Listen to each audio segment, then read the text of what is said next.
NA89 اور NA122 کی کاغذات نامزدگی مسترد کرنے کی آئینی درخواستیں تیار ہیں۔ NA89 کی سرٹیفائیڈ کاپیز ابھی تک موصول نہیں ہوئی ہیں اور انشاءاللہ امید ہے کہ آج ہی دائر کر کے گزارش کی جائے گی کہ درخواستیں آج ہی مقرر کر دی جائیں۔ آپ کو پتا ہے کہ دونوں کیسز میں عمران خان صاحب کو الیکشن سے باہر بدنیتی کی بنیاد پر رکھا گیا ہے۔ الیکشن کمیشن نے توشہ خانہ میں جو نوٹیفیکیشن جاری کیا تھا اس کا اختیار نہیں ہے الیکشن کمیشن کو، اور نہ ہی سیشن جج صاحب نے عمران خان صاحب کو نااہل کیا۔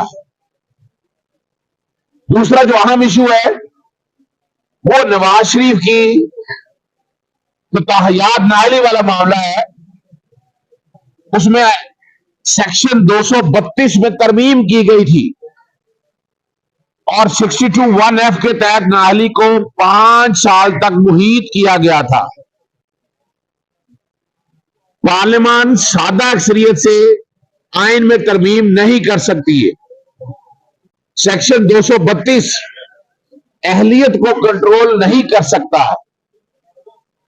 اگر ترمیم کرنی ہے تو آئینی ترمیم ہو، اور سیکشن 235 جو ہے یہ آئین کے آرٹیکل 17، آرٹیکل 62 اور 63 اور اسلامی دفعات کے متصادم ہے۔ ایک آدمی جو جھوٹا ہے، خائن ہے، وہ جب تک معافی نہیں مانگتا، جب تک اس کی عبارت میں خیانت نہیں ختم ہوتی، جب تک سچا ثابت نہیں ہوتا، اور سچا عدالتوں نے ثابت کرنا ہے، تب تک وہ نااہل ہے۔ اسی لیے نواز شریف تاحیات نااہل ہے۔ سپریم کورٹ کے فیصلے کا میں نہیں سمجھتا اس پہ اثر ہوگا۔